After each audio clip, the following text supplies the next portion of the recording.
The Static Podcast is brought to you by the Hester Group, a law office with a 12-year proven track record of success. Now listen, if you've been involved in a serious car accident, you have injuries, your car is a wreck, you need to contact them because they can get you paid today. 314-652-4321. That's 314-652-4321. Tell them Staci Static sent you, but remember, the choice of an attorney is an important one and should not be based solely upon advertisement.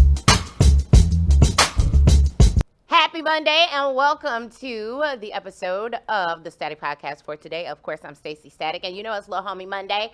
And this is why I love Lil Homie Monday because, obviously everybody that I talk to is not technically a little homie. I talk to really accomplished young people, and today's guest is no different. She just celebrated 10 years out of high school. Woo-hoo. And I'm sure she was excited and felt really proud of herself that she was able to say, I started my own law firm. I'm doing work. I'm trying to keep people out of jail. I got Miss Natasha Scruggs with me here today. Yes. You kicked it this weekend. I got a little too lit this weekend. I sure did. But yeah. It's all right. You're a happy lawyer. Yes, I am. Yes, it I says am. it on your hat. Yes, you happy like, lawyer. Does it say? I forgot. I was looking because I got the Future Lawyers Camp tee. Yes. Before I got to St. Louis, I was like, I'm gonna get fresh. I'm gonna get some lashes. I'm gonna get my hair done. Mm-hmm. I got a silk press. Before I got home, it was raining outside. Baby. So that was the first mess up. Yeah. Then I wrapped it.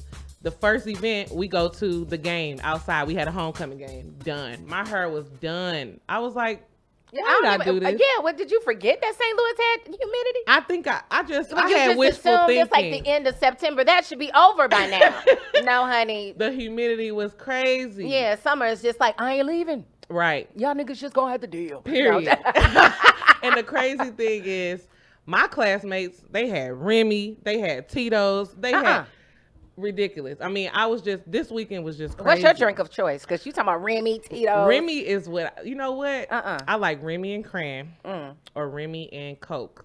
Oh, you're a Remy person. I like Remy. See, I don't like dark liquor. Oh, really? It's a slow high. It's like a slow, you just move in slow motion with dark liquor. I like to turn up. I'm a tequila. Oh, no. Tequila? Oh, you definitely a turn up. That puts you on another level. Yeah. Oh, no. Now, I can I like Ciroc. Oh. Like most girls like Ciroc. Do you like Ciroc? The watermelon. I took a liking to that over the summer. I did like the watermelon. Oh, yeah. I like anything watermelon. Yes. I know. Ciroc really did it. Like, that's a go-to. I could do that and Sprite. And you know what else I drink that people probably don't drink? Hypnotic. You threw it back. You couldn't wait to get in that bottle, could you? You saw it growing up. You was like, one day. I used to see that bottle. I'm like, man, I still drink Hypnotic. And I can do that drink. Exactly. And I literally am a workaholic. So the fact that I got to get away to my city and I'm still here. This morning I had to wake up at 8 o'clock. I had to be in court. And then... So you actually planned a work situation while you were here too? How did that go? I've been meeting clients. I did a lot today. And that's why I took off. I was hot. I had a little shirt on, took it off, put my tee on, put my hat on.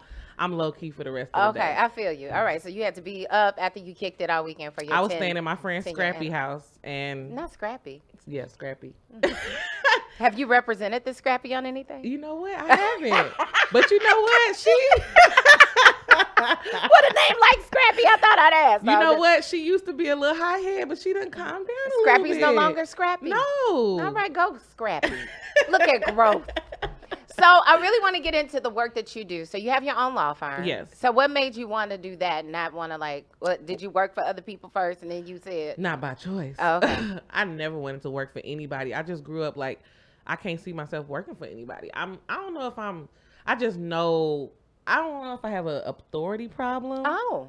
I might have Did you play sports? Yes. Okay. But I'm like a coach's pet. Like, I'm the most coachable person in the world. You play basketball? Basketball, volleyball, track, everything. Okay. But I just knew what I wanted to do. You know what was the real reason? When you work for companies, you have to be corporate. Yeah. And you can't do certain things. And I just didn't want people getting into my personal life. I like to do stuff in the community. I like to hang out with my friends. I like to kick it with my family. Drink a Remy. I like to drink Remy. I like to take sips. I like to curse.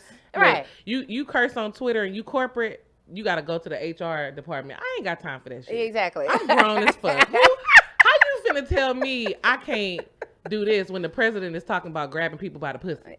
Like, come on now. Yeah. So but they do that to us. Yeah, they do. And they do. Black women, most black women in the legal industry, they like to go solo or they like to deal with because it's crazy. It's just insane. That's interesting that you brought that up.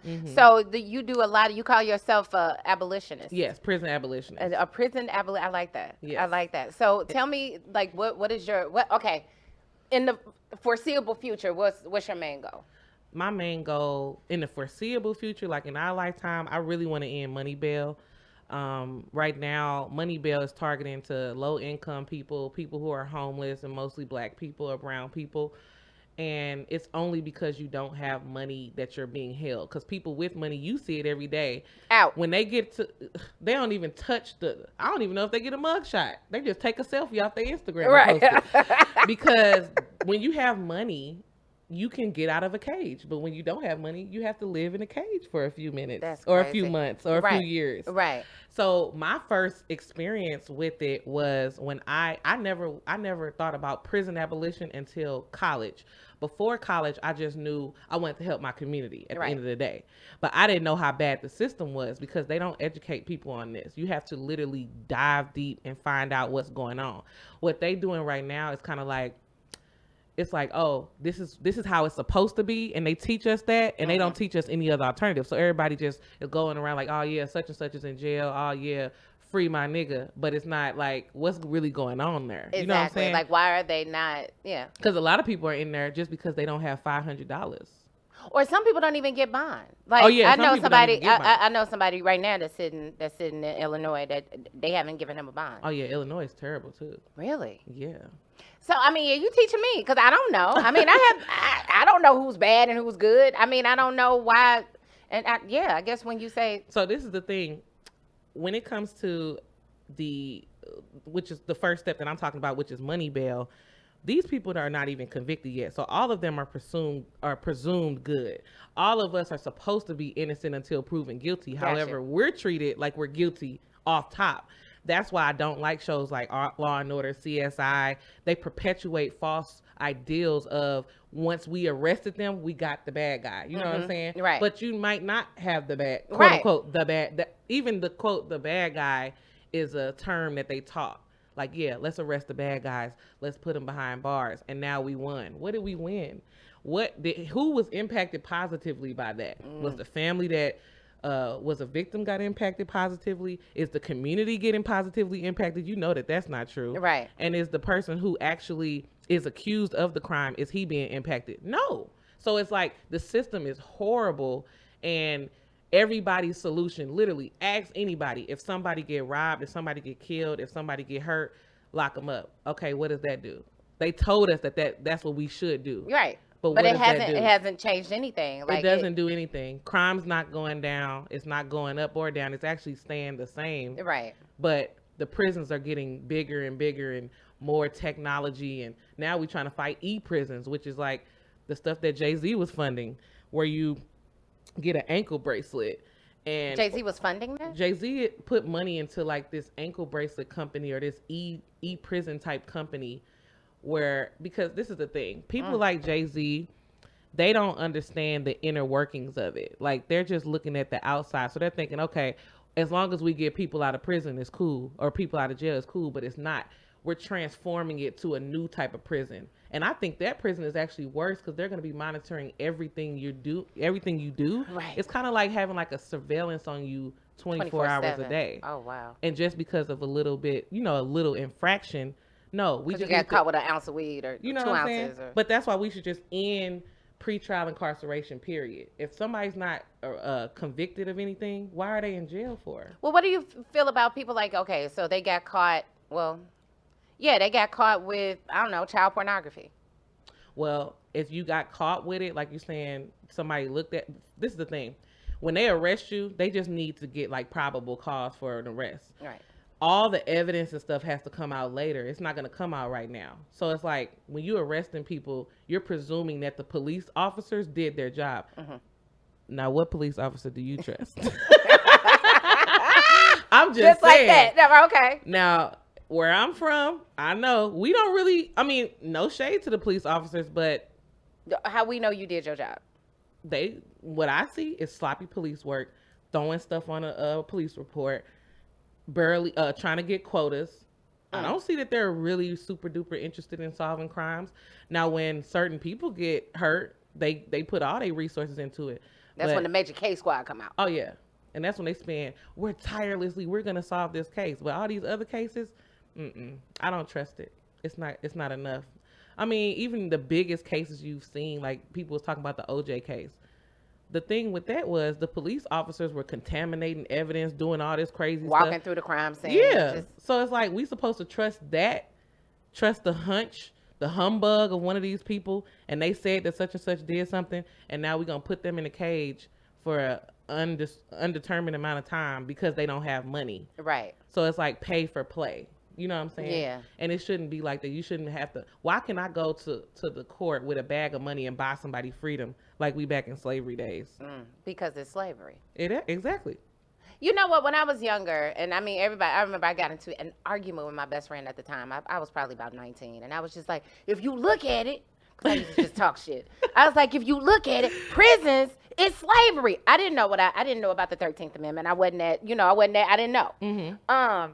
But I'm like young, and I remember her arguing with me. She was like, how is that? How can you even say that? Because they committed a crime. I was just like, but they say we always come. I remember having this very heated conversation with my best friend at the time. I didn't even realize that I was talking. I knew what I was talking about before I knew what I was talking about. I feel like we all have that inherent knowledge in us, but they keep telling us, no, they should be in prison. They should be in prison. Yeah, and that's what your 19-year-old brain was thinking. Like, no, critically thinking, this doesn't make sense. It doesn't make sense. Like, I was just like, no. If you look at it, like they actually make them do work in prison, and they paying them like $1 a day. That's slavery. That's yes. I mean, Verizon, like, no, but wireless, all of that. Yeah, but she kept telling me, no, but they committed a crime and they deserve to be locked up. I mean, this is like a heater. I was like, no, and I didn't have the strong argument because I didn't have the knowledge behind me. Mm-hmm. I should have went to law school. You really could have. You know. Looking back in retrospect, I knew what I was talking about. It's funny because Michelle Alexander, she's one of the pioneers in this movement. Oh, too. Yeah. She talks about how. Wait, before you, what was the name of the book she The New Jim Crow. The New Jim Crow. Make sure you pick up that book, even though I have not read it, but I saw her when she was doing her press for it. Go ahead. Yes. So she was talking really deep about what you're talking about, where the 13th Amendment kind of transformed slavery into bondage, which is this type of bondage. And dang, you just said something that made me think about that. Now I forgot. If you're just now joining us, I have attorney Natasha Scruggs. She's here for Little Homie Monday because you're not even 30. No, 28. Jeez. Okay. Accomplished young woman. Anyway, go ahead. Yeah. So I was just thinking about something. Now I forgot my thought. Okay. It'll come back. That's okay. Yeah, Happy lawyer. Yeah. Anyway, so what's next for you? So actually, we have some video of you talk. Tell me where this is. You said it was in New York. You were at a table with a bunch of other young people. Yes. Who are these people? The Grapevine TV. These are young Black professionals. They're millennials, and the creator Ashley Acuna, she actually started this because she never saw our thoughts, young Black millennial thoughts, literally on TV or on the internet. So the only thoughts that people see are whatever they put on Fox News or something like that. So we talk about like real critical topics that are relevant to us, exactly, and our perspective of it. Okay. And on this one, it was about, they were talking about the legalization of marijuana. Okay. And I had a different opinion on most of the people that were there because I said, first of all, I don't smoke marijuana, and they kind of all assume that if you're at the table, you probably do smoke marijuana. Yeah, because you're a millennial, you smoke. Exactly, and they were like, so you're an abolitionist, you don't believe in it, but you don't smoke. I'm like, no, I don't smoke, but I don't have to smoke to understand that putting people in prison because of a plant is like insane. So, but I told them to watch out for the legalization of it because it looked to me like it was a money play, and it was only going to benefit a certain amount of people and a certain kind of person, not necessarily us. I've been saying that for years. Always, yeah. When people start talking about legalized marijuana, I was like, yeah, the white man's gonna do it for himself. Yeah, those tobacco growers, they're just gonna grow weed on their land. Yeah. And the thing about it is, it's crazy because people really don't understand that if we are marginalized and we are we are kept out of so many circles. We don't even have the land to start right now. Like, how can we get into the game? Now, there are some small or percentage of people that do have the land and do have the resources. Right. But I was talking about the masses of Black people and our benefit to that, especially in the criminal justice system, because the laws change, but are they changing? Are the police getting trained on new stuff and to say like, okay, well, you know, like in Missouri right now, we have medical marijuana. Exactly. Okay. So with the medical marijuana, you have to get diagnosed with one of these ailments, one of them being PTSD, one of them being anxiety, and you got to go to a psychotherapist and get that. Right. Once you get that, you go to the doctor, you go to another doctor that can certify you and get you your medical card. Now you're legally able to have marijuana on you. Right. You also can get a grow card where you can legally grow plants in your backyard. They said CNAs can grow a certain amount. Yeah. Everybody can grow. That's the thing. But are they teaching these police that when they stop people? I literally have clients calling me every day. Oh, the police stopped me and they said that I smelled like marijuana, so they did this. The police are still acting like it's a criminal thing. But but who is the one getting pulled over? Us. Exactly. So, and this is the other thing. White people use drugs more than Black people. White people sell drugs more than Black people, but we're the ones that got hurt the most by the drug war. Exactly. So that's what I'm saying.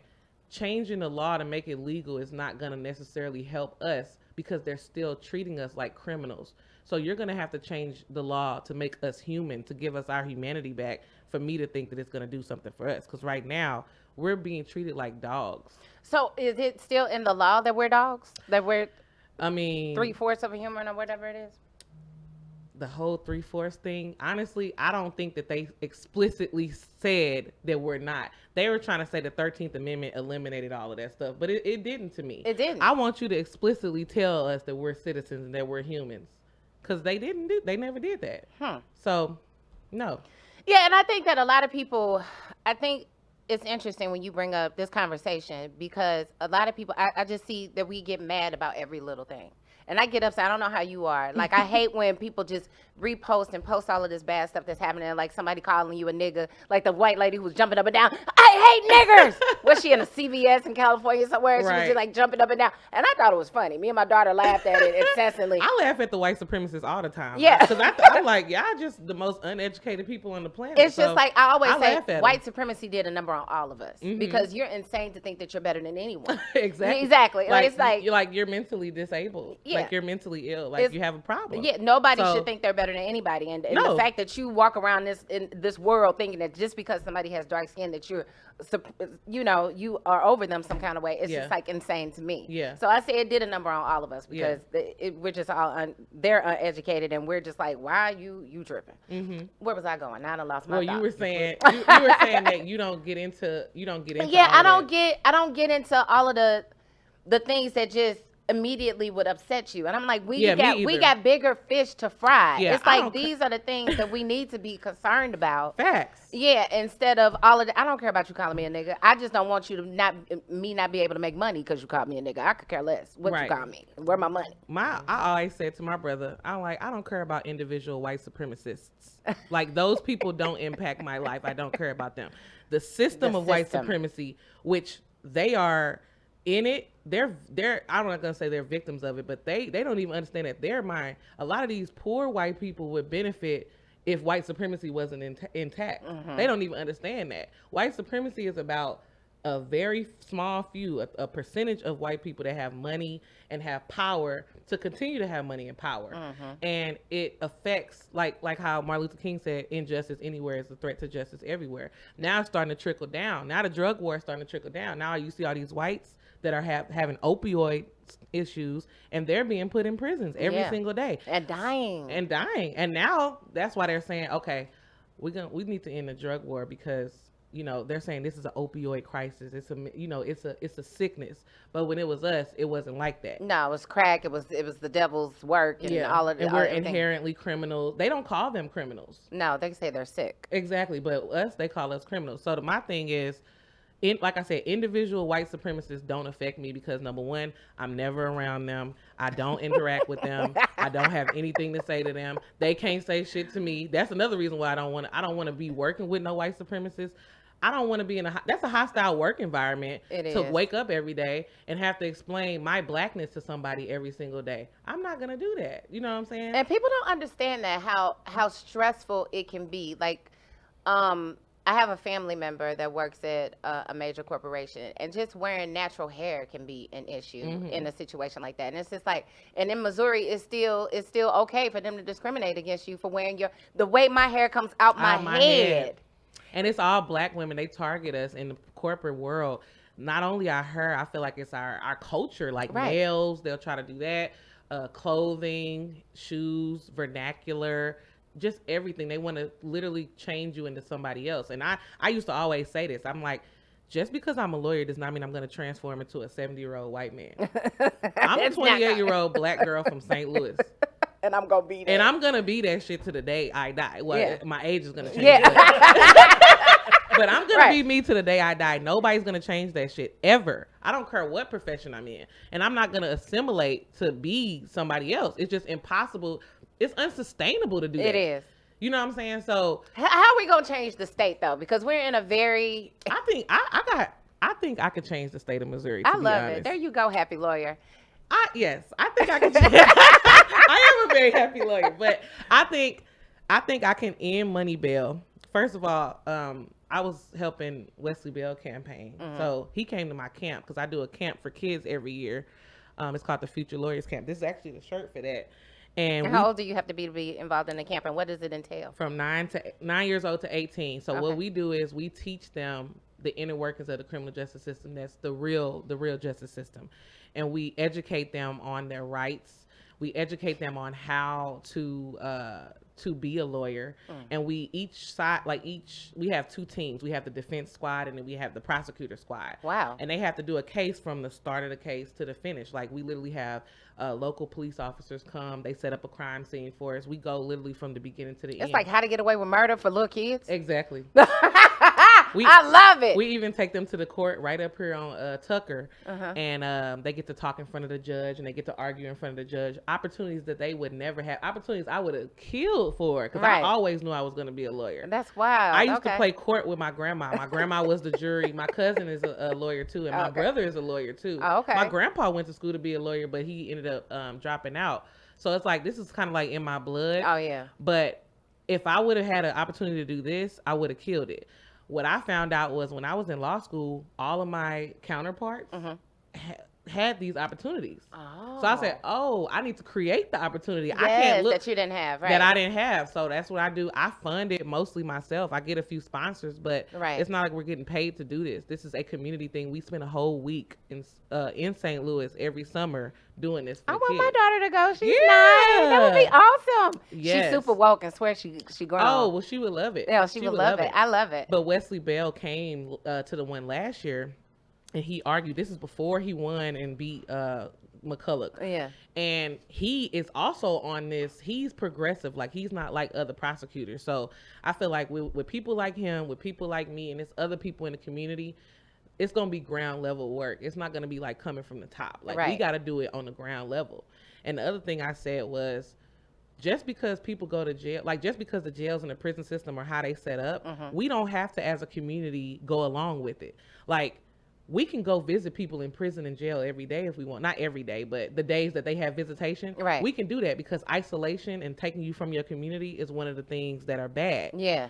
We can put money on people's books. We can start funds like that. We can have I want to start a bail fund.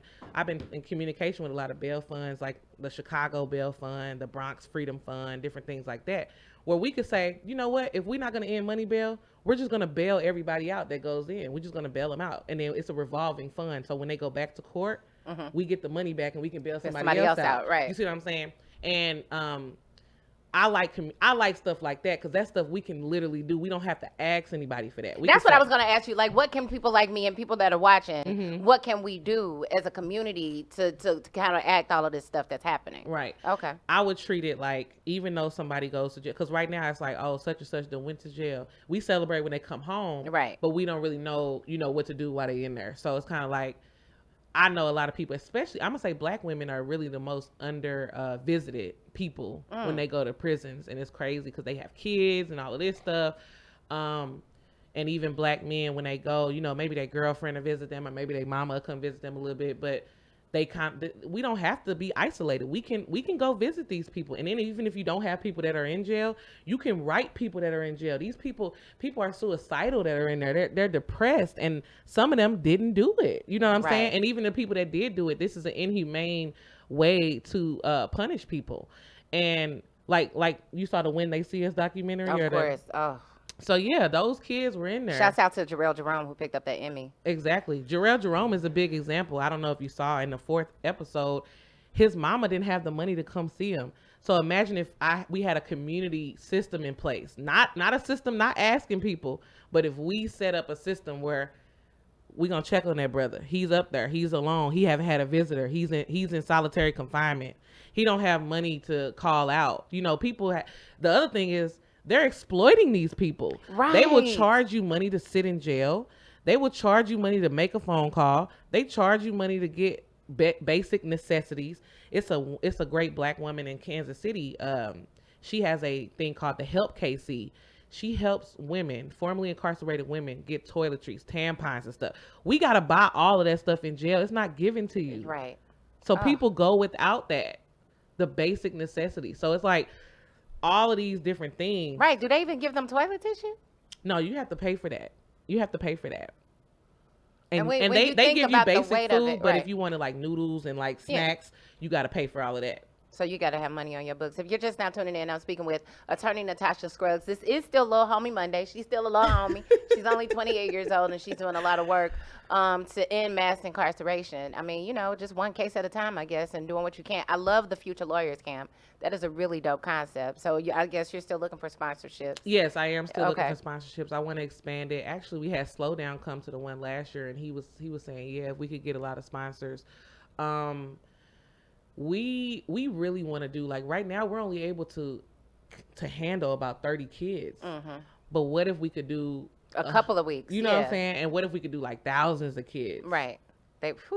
When I tell you those kids learn, our kids are smart as hell. Like always, if we put our resources together and we and that's the other thing too. Our schools, we do have a prison pipeline, right? Mm-hmm, of course. And our schools are underfunded. But we don't have to take that. We don't have to accept that. We can say, you know what, we're going to educate our own kids. They can go to school. They can go to school, but then after school, they still got school. Exactly. And then in the summer, we're going to teach them, and we're going to give them books, and we're going to give them curriculums, and we're going to have them make arguments. I make my kids argue on the spot. Right.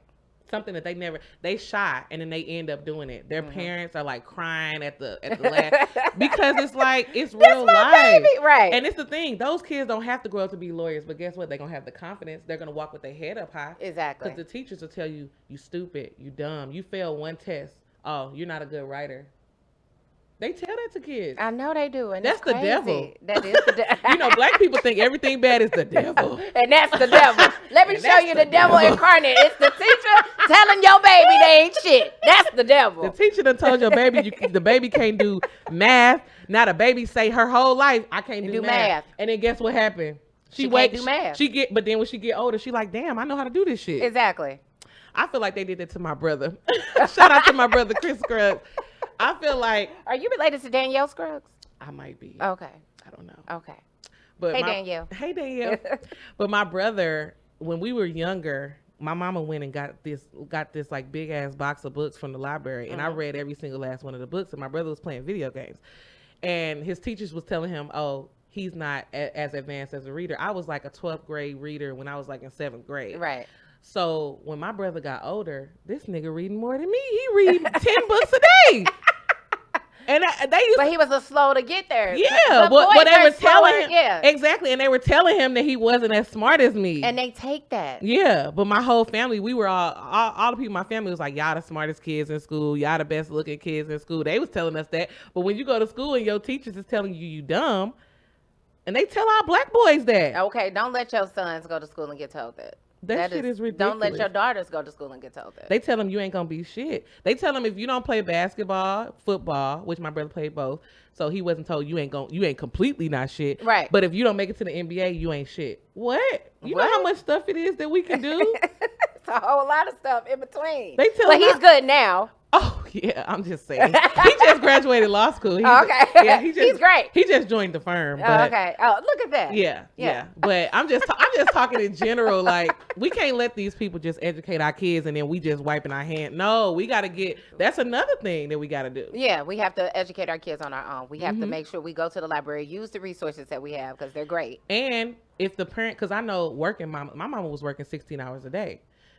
But if we had other, outside stuff like the Future Lawyers Camp, if we had more funding and we had more things that the kids could go to, then these working families could have some support. You know, like our community support just got to be better, I think. I agree. Natasha with the solutions and the things. You came here ready, boy. I appreciate it. I love this conversation. Thank you. So where can they get more information about the Young Lawyers Camp? Okay, for the Future Lawyers Camp, they can actually. It's sponsored by my law firm, the Scruggs Law Firm. So you can go to the Scruggs Law Firm on Facebook. You can also go to our website, www.scruggsfirm.com. Okay. Or you can go to YouTube as well. It's on YouTube, and it's actually Speculation with Natasha Scruggs. That's my YouTube channel. You can pretty much hit me up anywhere. You can hit my personal social media is at Attorney Scruggs on Twitter, Instagram, and Facebook is Natasha Queen Scruggs.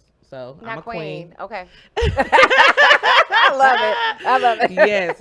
And play the Ratchet Tapes, okay, by KV the Writer. Yeah, she was one of my guests a couple of months ago. KV the Writer. That's my girl. Yeah, she's got the Ratchet Tape. Yeah, that's your girl. Yes. And they were getting ratchet over the weekend. That's why I'm looking a little rough. Staci was like, you know this video, right? Didn't I? She like, but look, a black sister helping me out. She like, I want to let you know. It's video. And I was like, look, I wanted to make sure I was on time. I had a long weekend.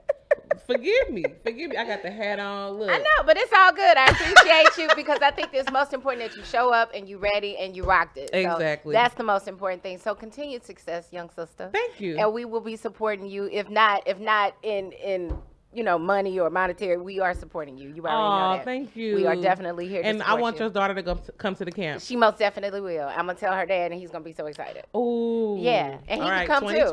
Yeah. So he can be involved. Trial. Exactly. Okay, all right. So make sure you check for her on social media. Make sure you go to her page. Make sure you get more information about that. We never got into the video. Oh yeah. Well, you told us what it said. Can we play it now? I mean, I can. Okay. Even though you told us everything you said on there. So I have a different perspective. Like, I'm not 100% for this new legalization movement. And the reason why is because their definition of legalization and my definition of legalization is two different things. Their definition of legalization is, let's make money off of this. Let's put some dollars behind it. This is a multi-billion-dollar industry. The fact that the New York governor is all of a sudden all gung-ho for it, that's not good. Anytime when suspected white supremacists are behind something in that type of manner, it's never good. When I'm talking about legalization, it's not just about people that's in prison right now, because I'm an attorney and I'm a criminal defense attorney. I'm also a prison abolitionist, so I don't even believe in the institution of prisons, period. It's not just about people in prison. I talk to them every day. I get letters from them every day. I try to help them every day. It's not just people who are on probation and parole. It's not just formally convicted. Legalization, the criminalization of marijuana affected our communities such that if we were deemed criminal just by who we are, meaning that they can stop us and say, oh, you smell like marijuana. That means that, probable cause. That means that I can abuse you, harass you, kill you. How many people have been stopped and murdered because of this? We're talking about a subculture that was created by criminalization. So we can't just discuss money. It's not like, I'm not even looking at it as a money thing, because to be honest, Black people are not going to benefit from this financially. I cannot see it. At least in the next 10 years, I can't see us. I can't see it. This is a capitalistic thing. This has nothing to do with us. But what I'm concerned of is, what are y'all gonna do to change the whole narrative that was created by the white supremacist presidents before us, Bill Clinton before him, who created the super predators, the dangerous? What are we gonna do about that? Because that's what's affecting our community every single day. So yeah, we can say, yeah, let's I want to be a cannabis lawyer. Like, that stuff, I just can't see that having a big impact on our community every single day. I think that's what the fight for equity is, though. It's And not just having access to the predators on there and the creation of that. I always say, I remember after Mike Brown, I was having this conversation because my daughter, my oldest daughter, was having a conversation with some Jewish women who really wanted to be involved in the whole thing. They were like, "How can we help?"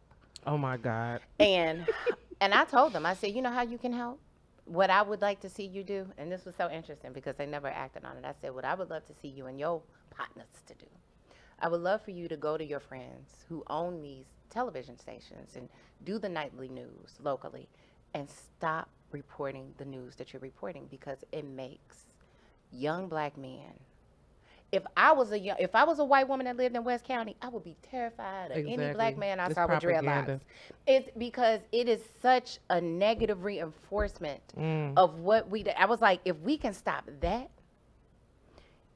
it would help so much because, like you said, it's propaganda. It's just really, really driving home this negative thing about young black men that we even us we'll start locking our doors as soon as we be like, damn, he might be on one because it's constantly they're using fed it as to a us. weapon. Yeah, they're using the media as a weapon, and the thing about that is, I argued about this on I'm sorry, I just got confused. I argued about this in Kansas City. It's called the Dana and Park Show. So it's a show. It's supposed to be a liberal show, right? But the guy on there, Scott Parks, he kept talking about, oh, I had an NAACP award. He kept throwing that in my face. And I'm like, I don't care about that. But what he said was anybody should be afraid of a group of young black men because he said that they're dangerous and they're running around the streets and they're doing this and doing that. And I told him, I said, and I couldn't even answer his question because I said, the question you asked me was a white supremacist question. And I said, you know, white boys are the main ones shooting up schools. Do we say that I don't want my little brother to go to school with white kids because white boys shoot up school? No, y'all don't say that because y'all individualize when white people do crimes, but when black people do crimes, they generalize it and say that all of us do the crime. And I told him that, and he completely disagreed. And they talked about it for like 3 days after I got off the phone. Are you serious? I promise. It was just a call in. And what I was upset about was there was a murder that happened at a party, and a young black guy died, and I actually knew the guy. And they used our deaths as another way to say, see, that's why we shouldn't have them around us. So we get double oppressed. So a black person dies and then they say, see, that's why we don't want black people at the clubs. That's why we don't want black people at this mall, or we don't want black people to come out there. And I felt like it was completely out of control and racist. And he totally told on himself by saying, yeah, anybody would be afraid of young black men. I said, actually, I'm not. I said, I feel protected when I'm around black men. So speak for yourself. But he just wanted it to be like, no, I'm not racist for feeling like that. Everybody should feel like that. But he's the media. Taught. But and he's saying this on the radio, and that's the only. I've never called in the radio, but I had to call in that day. I'm like, this is ridiculous. You're saying lies on the air right now. You're telling people that they should be afraid of black people. And the problem that we were talking about right there was there are places in Kansas City that have like a list of music, and they won't play rap music. And we were saying that that's racist, and he was saying, no, it's not racist. We're just trying to keep a certain crowd out. Well, what crowd are you trying to keep out? Well, black men. Well, why are you trying to keep black men out? Oh, it's not racist. It's just because they commit most of the crimes. First of all, that's false. That's false. Second of all, like I said, when white people commit those crimes, they don't generalize everybody. So why are you doing it with us? The generalization itself is white supremacy. So, girl, now I know why you drink Remy. Remy. Not straight. All right, okay. We were supposed to be done, but I just had to talk about that. Now I'm depressed for the rest of the day. Aww. Not depressed, but you know what I'm saying. You know how you get it. It's tiring being woke. It's upsetting. It's just exhausting. It is. It's exhausting. Especially because they gaslight us. I hate being gaslighted. Oh, God. In real life, in relationships. When you tell me I didn't see what I just saw. I saw it. I hate that. Okay, Natasha Scruggs, thank you so much. This was a very enlightening conversation. I love to see young black women doing their thing. Young people, period, but especially ones that look like me. Yay. So keep doing your thing. Continue success. We standing behind you 100%. Once again, where can they find you on social media? Attorney Scruggs on Twitter, Instagram, Facebook, Natasha Queen Scruggs. The Scruggs Law Firm. If you have a car accident, if you're in Missouri and you have a car accident and you need compensation, Give me a call. I will get you treated, get you compensated, all of that. That's a conflict of interest. Shouts out to Lorenzo Hester, the sponsor of the Static Podcast. I heard that in the beginning. I'm like, I want to take his spot. I'm gonna take his spot.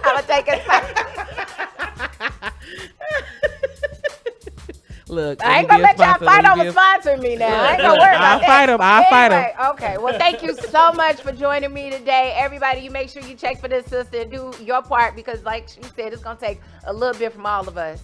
Just pick a place. Slide in there and put your energy behind it. I appreciate you so much. Also, shouts out to my other sponsor. I'm talking about my good people over at Shay's Donut Shop. You make sure you go and see my guy Sterling. I might go see him today. 1015 North Grand. You can pick up a delicious plate of food or a donut. You just make sure you tell him that the Static Podcast sent you. He's right next door to Veterans Hospital. Until tomorrow, I will holla. Enjoy the rest of your day. Thanks for tuning in.